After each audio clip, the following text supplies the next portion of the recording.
Estimasi Earning Per Share atau EPS tahun 2022. Hasil estimasi EPS pada kuartal Q1, Q2, Q3, dan Q4 pada tahun 2022 dapat dilihat pada tabel berikut. Data-data Q1, Q2, Q3, dan Q4 dapat dilihat pada aplikasi RTI Business. Akan tetapi, jika perusahaan diestimasikan mengalami penurunan sebesar 20% pada Q3 di tahun 2022, maka kita dapat mencarinya dengan rumus Q3 tahun 2022 sama dengan Q1 ditambah Q2 tambah Q3 tahun 2021 dikurangi 20% dikali Q1 tambah Q2 ditambah Q3 tahun 2021 dikurangi Q1 ditambah Q2 tahun 2022. Hasil Q3 pada tahun 2022 pada perusahaan SIMP sebesar 0,8, perusahaan LSIP sebesar 7,8, perusahaan SKRO sebesar 216, perusahaan TBLA sebesar 32, dan perusahaan CSAP sebesar 12. Perolehan data dividen, earning per share, dan price earning ratio. Price earning ratio atau PER adalah rasio yang digunakan untuk menilai mahal murahnya saham berdasarkan kemampuan perusahaan menghasilkan laba bersih.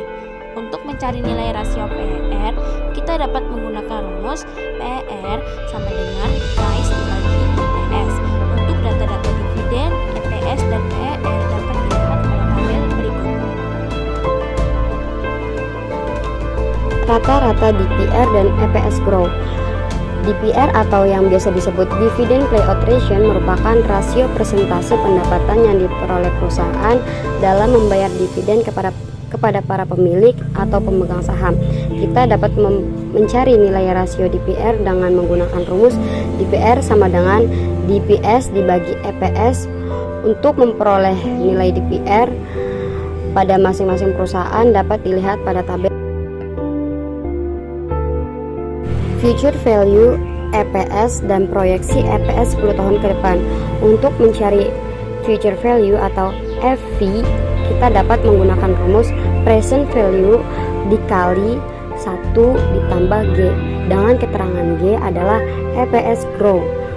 Nilai present value sama saja dengan nilai EPS tahun sebelumnya.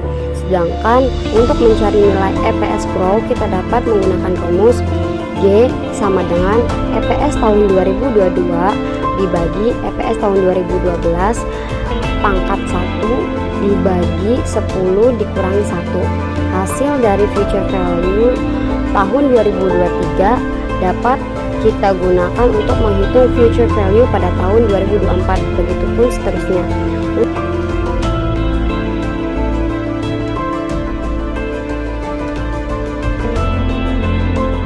Akumulasi dividen. Untuk menghitung future value dividen, kita dapat menggunakan rumus future value dividen sama dengan future value EPS dikali DPR. Nilai future value EPS dapat kita ambil dari future value pada perhitungan sebelumnya. Sedangkan untuk DPR, kita mengambil dari DPR tahun 2022. Setelah menghitung future value dividen untuk 10 tahun ke depan, langkah selanjutnya yaitu jumlahkan hasil future value dividen tersebut. Pada perusahaan SIMP, total dividennya sebesar 131,03. Pada perusahaan LSIP, total dividennya sebesar 489,13. Pada perusahaan SKRO, total dividennya sebesar 1.613. Pada perusahaan TBLA, total dividennya sebesar 127,56. Dan pada perusahaan CSAP, total dividennya sebesar 0 karena nilai DPR-nya 0. Future value harga saham atau price. Untuk menghitung future value harga saham, kita dapat menggunakan rumus future value price sama dengan future value EPS tahun 2032 dikali PER low. Nilai PER low dapat kita ambil dari nilai PER terendah. Pada perusahaan SIMP, future value price-nya sebesar 410,18. Pada perusahaan LSIP, future value price-nya sebesar 922,22. Pada perusahaan SKRO sebesar 46,74. Pada perusahaan TBLA sebesar 342. Dan pada perusahaan CSAP, future value-nya sebesar 1.552,63. Future value total dapat dihitung menggunakan rumus future value total sama dengan future value price ditambah dividen. Nilai future value price dapat kita ambil dari perhitungan sebelumnya, sedangkan nilai dividen yaitu total future value dividen yang berasal dari perhitungan akumulasi dividen. Untuk perusahaan SIMP, future value totalnya sebesar 541,21. Untuk perusahaan LSIP, future totalnya sebesar 1411,35. Untuk perusahaan SKRO sebesar 62,87. Untuk perusahaan TBLA sebesar 469,56 dan perusahaan CSAP sebesar 1552,63. Present value harga wajar. Untuk menghitung present value harga wajar, kita dapat menggunakan rumus future value dibagi 1 tambah R pangkat N. Nilai future value yaitu nilai future value total, sedangkan nilai R dapat kita ambil dari perhitungan tingkat imbal hasil atau diskonto. Untuk present value harga wajar, kolom 1 tambah R pangkat N hasilnya sama untuk semua perusahaan, yaitu 1 ditambah 0,1005 pangkat 10 hasilnya yaitu 2,61, sehingga dihasilkan pada perusahaan SIMP present value harga wajarnya sebesar 207,36, pada perusahaan LSIP sebesar 540,75, pada perusahaan SKRO sebesar 32,40, pada perusahaan TBLA sebesar 195,56 dan pada perusahaan CSAP yaitu sebesar 594,87. Margin of safety atau MOS. Untuk menghitung nilai margin of safety, kita dapat menggunakan rumus MOS sama dengan intrinsic value dikurangi price dibagi intrinsic value dikali 100%. Kita dapat mengambil nilai intrinsic value dari hasil present value harga wajar, sedangkan nilai price dapat kita ambil dari harga saham perusahaan terbaru. Pada perusahaan SIMP, nilai margin of safety-nya sebesar min 91,93%, pada perusahaan LSIP sebesar min 82,15%, pada perusahaan SKRO sebesar min 81,67%, pada perusahaan TBLA sebesar min 67,78%, dan pada perusahaan CSAP sebesar min 19,35%. Jika dilihat dari hasil margin of safety, dapat disimpulkan bahwa dari kelima perusahaan sektor agrikultur yang telah kami analisis, tidak ada perusahaan yang layak untuk diinvestasikan karena nilai margin of safety-nya lebih rendah dari 30%. Akan tetapi, jika kita membandingkan kelima perusahaan tersebut, perusahaan dengan kode saham CSAP atau PT Catur Sentosa Adiprana merupakan perusahaan terbaik karena memiliki nilai margin of safety yang paling besar. PT Catur Sentosa Adiprana Tbk atau CSAP bergerak di bidang perdagangan barang industri khususnya bahan bangunan dan barang konsumsi. Perusahaan mulai beroperasi secara komersial pada tahun 1983. Adapun alamat perusahaan tersebut yaitu Jalan Daan Mogot Raya nomor 234 Wijaya Kusuma, Grogol, Petumbaran, Jakarta. Adapun pemilik Catur Sentosa Adiprana Tbk adalah Bapak Budianto Totong. Berdasarkan anggaran dasar perusahaan ruang lingkup kegiatan CSAP yaitu menjalankan usaha di bidang perdagangan besar berbagai macam material bangunan, bahan konstruksi kayu, bahan kimia, mesin kantor, kaca, porselin, semen, peralatan dan perlengkapan rumah tangga, dan produk susu. Saat ini CSAP bersama anak usahanya menjalankan usaha di bidang distribusi bahan bangunan, yaitu distribusi bahan kimia, distribusi consumer goods, dan toko retail dengan brand Mitra 10 dan Atria. CSAP memiliki 43 cabang distribusi bahan bangunan, 4 cabang distribusi kimia, 38 area distribusi consumer goods, 42 toko retail modern Mitra 10, dan 15 showroom retail modern Atria yang tersebar di seluruh Indonesia.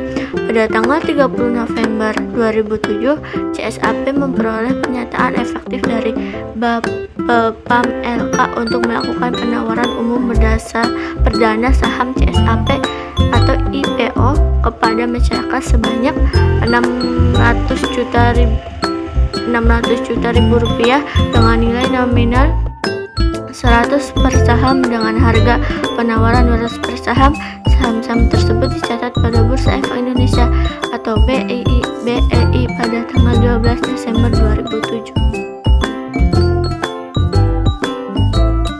Aset pada perusahaan cat persentase Adiprana Tbk atau CSAP dari tahun 2016 sampai 2022 dikatakan stabil karena asetnya selalu meningkat setiap tahun, begitu pula dengan modal dan nilai buku. Akan tetapi hutang pada perusahaan ini tidak bisa dikatakan stabil karena jumlah hutangnya selalu bertambah setiap tahunnya. PT Salim Infomas Pratama Tbk didirikan pada tanggal 12 Agustus 1992 dan memulai kegiatan komersial pada tahun 1994. Kantor pusat PT Salim Infomas Pratama beralamat di Sudirman Plaza, Indofood Tower, lantai 11, Jalan Jenderal Sudirman, Jakarta, Indonesia.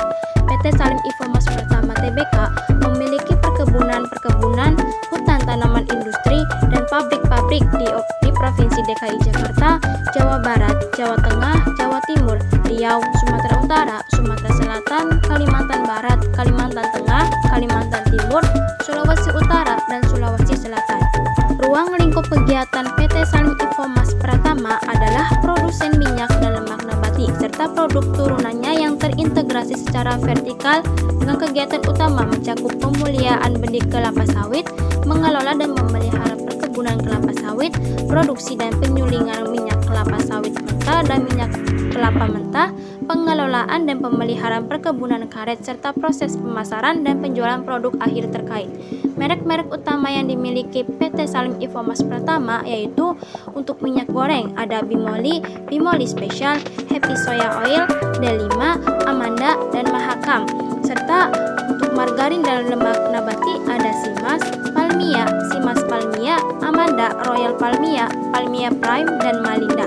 Pada tanggal 27 Mei 2011, PT Salim Infomas Pratama memperoleh pernyataan efektif dari Bapepam LK untuk melakukan penawaran umum perdana saham kepada masyarakat sebanyak 3.163.260.000 dengan nilai nominal 200 per saham dengan harga penawaran 1.100 per saham. Saham-saham tersebut dicatatkan pada Bursa Efek Indonesia pada tanggal 9 Juni 2011. Perusahaan Perkebunan London Sumatera Indonesia Tbk atau LSIP didirikan pada tanggal 18 Desember 1962 dan mulai beroperasi secara komersial pada tahun 1962 juga. Kantor pusat TP London Sumatera Indonesia Tbk terletak di Aryo Bimo Sentral LT 12 Jalan HR Rasuna, Set Blok X2 Kaf 5 Jakarta Indonesia, sedangkan kantor cabang operasional berlokasi di Medan, Palembang, Makassar, dan Samarinda.